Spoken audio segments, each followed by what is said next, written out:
ever feel like you're chasing a moving target, or like being good enough always feels like it's just out of reach? I get it. Growing up with a father who was an addict, losing a parent at a young age, and battling obsessive compulsive disorder throughout my life has taught me much about shame, guilt, and always trying to be good enough. But what if being good enough is a myth? What if your worth is not something to chase or try to measure up to? This is the Enough Effect podcast, a space to rewrite the narrative, share stories, and discover the power of being you exactly as you are. Hi, welcome back to the Enough Effect podcast. I am your host, Abby Tabilos, and I'm pretty excited today. I feel like since the last time that I was able to sit down and film these episodes, our community and space on social media and Instagram in particular has gotten a lot more niche and more focused on a group of people who struggle specifically with scrupulosity OCD.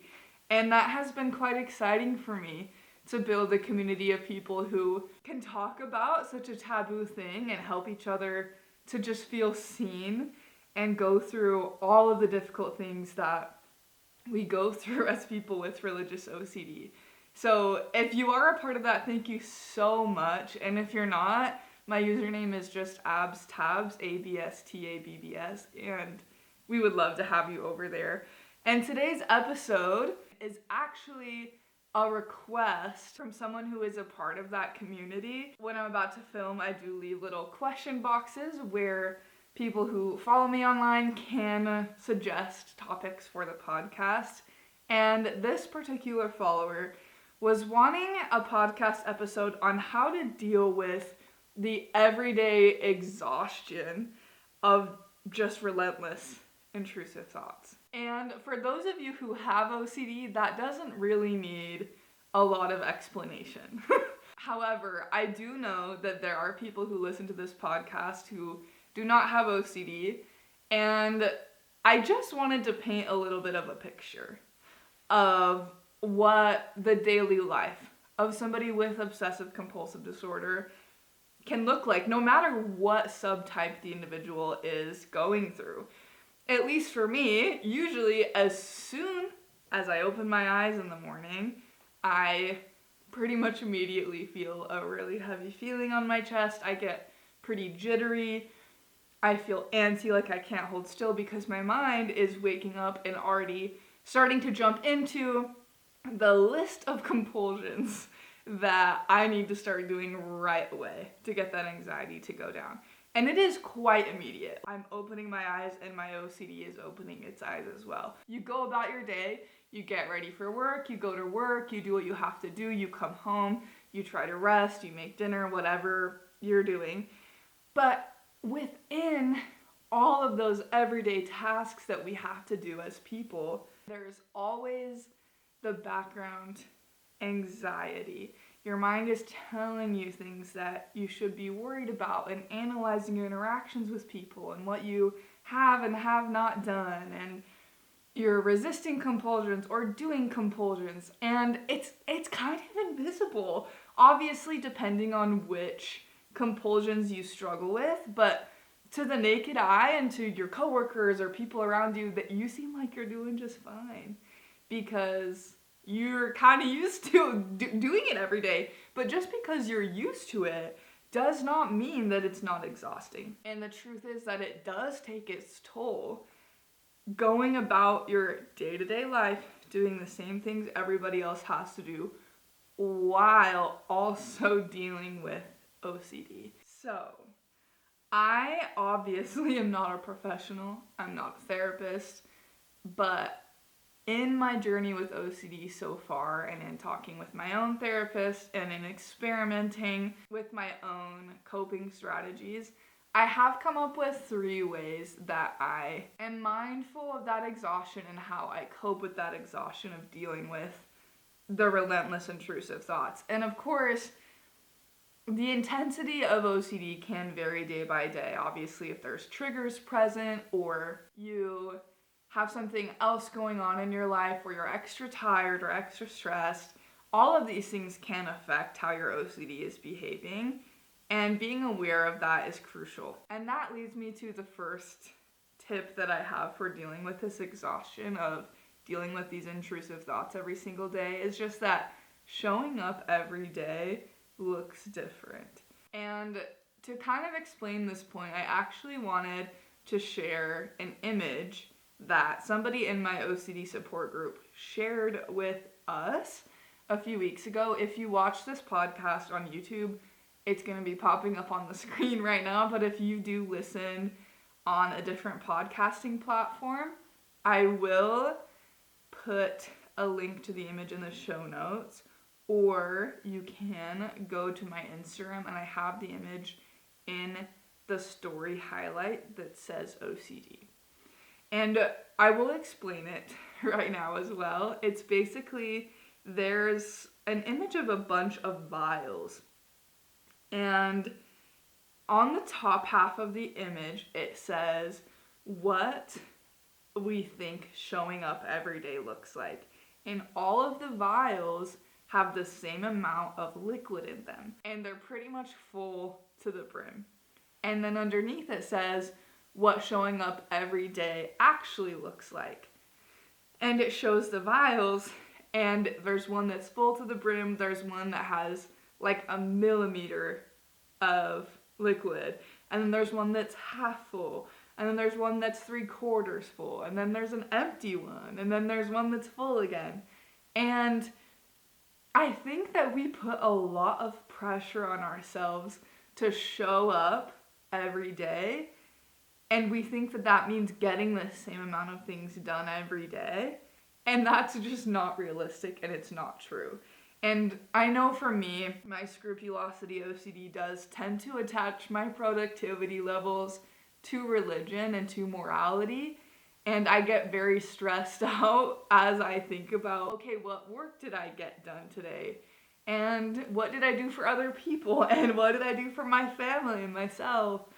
And so just trying to give yourself permission to show up that day, and whatever that means that day, is so important when it comes to dealing with the exhaustion of intrusive thoughts, because some days you are going to be exhausted, and that's just the reality of living with OCD. Something that I did 2 weeks ago was I was feeling the exhaustion, and I had my to-do list of tasks I had to do for my personal work and also my full-time job and everything else, and I gave myself permission to just do the things I didn't have a choice if there was a deadline for.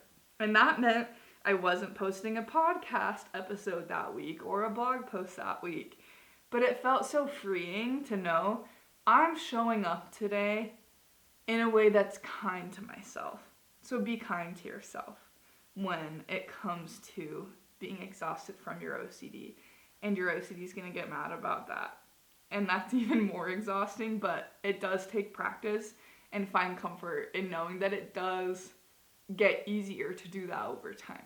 Okay, so my second tip for dealing with the exhaustion from intrusive thoughts is, wherever possible, to try and avoid isolation. I know a couple of months ago, I was dealing with harm OCD for the first time that it had gotten pretty intense, and I did not tell a soul. I did not tell a soul about it for weeks because I didn't know how to say it, and I didn't want people to think that maybe I wanted to not be here anymore, and I didn't know how to tell anybody. And my husband noticed that I was feeling quite depressed and upset, and I could not tell him until one day I was so tired of being sad and stressed and living in that scary world in my mind that I finally told him the images that were intrusive in my mind. And it was like the world had color again. Not because the thoughts went away, but because somebody was sharing the burden with me. And somebody looked at me in the eyes and said, "That sounds really hard." It felt like I had a heavy backpack on, and I took some of the weight and gave it to my husband. And I was scared that he was gonna think I was a burden and he didn't sign up to be with me and everything else OCD was telling me. But he stayed by my side and shared my burden with me. And I know it's hard to open up about OCD, and you don't have to get specific about what thoughts or images you're dealing with, but just being able to say to someone, I'm having a really hard time because of my OCD, and I might not feel comfortable sharing specifics, but I just need to be with somebody. That is what OCD does not want you to do, because if you're with someone, it's a lot harder for it to drag you away into the reality that it wants you to live in. So just putting yourself in a position where you're kind of forced to be more present instead of living in your head can be massive. Not in a way of avoiding or distracting, but connecting. Okay, last but not least is to give yourself a little bit of a reminder of what thoughts actually are. And the reason why I thought of this as something that I've really learned in my journey with obsessive compulsive disorder is shortly after I was diagnosed, I was having one of those days where I was exhausted because of the intrusive thoughts. And I had gone to the gym because usually that helped when I just wanted to like turn my brain off. And it didn't. It didn't at all. And I got home and I didn't want to go inside where my husband was because he could read me like a book, and I didn't want him to see that I was struggling again. And so I decided to lay on the grass in my backyard. And I remembered that my therapist had recommended a type of meditation about your thoughts, and it was made especially for people with OCD. Feel free to reach out to me on social media if you're interested in that link, and I can send it to you. In the meditation, I'm paraphrasing, but it said something along the lines of, your thoughts don't inherently mean anything, and they only have meaning if you decide that they do, and if you assign meaning to your thoughts. And my mind was blown, because when you have OCD, everything means something. All your feelings, all your thoughts, all your interactions mean something. And just being able to think, you know what, maybe this thought I'm having is just meaningless. That was a way for me to reframe the position I was in, because I was being bombarded with the intrusive thoughts, and it was overwhelming because they all meant something and they all required my attention. But I started kind of diffusing them by saying, I'm choosing that thought doesn't mean anything. And that helped me kind of deflect those intrusive thoughts. So all of that being said, of course I don't want to understate the difficulty of living with OCD, because it is exhausting. I think if you asked anyone with OCD to describe living with it, they would probably pick exhausting. And I wanted to just commend you for continuing to try and go forward in your life with OCD, even though you're exhausted, and just remind you as you implement these tools, if you choose to, that there's so much more to life than pushing through exhaustion. If you are currently having one of those days where you're exhausted because of those thoughts, I hope that these tips were helpful for you, and I hope to see you somewhere else on the internet as you are going through this journey with scrupulosity OCD. I will talk to you next week. Thank you for listening to the Enough Effect podcast. If you enjoyed listening, it would mean the world to me if you would subscribe to my channel, like this video, and comment your favorite thing from today's episode. Plus, don't forget to hit up my social media at abstabs, ABSTABBS on TikTok, Instagram, and Facebook for daily inspirational content to remind you that you can live a life built upon the resounding belief that being good enough was never an endeavor worth pursuing. Lastly, check out my show notes for any resources mentioned in this episode, and my website, where you can find a list of all the ways I would love to work with you. See you next week, and don't forget that you are and always have been more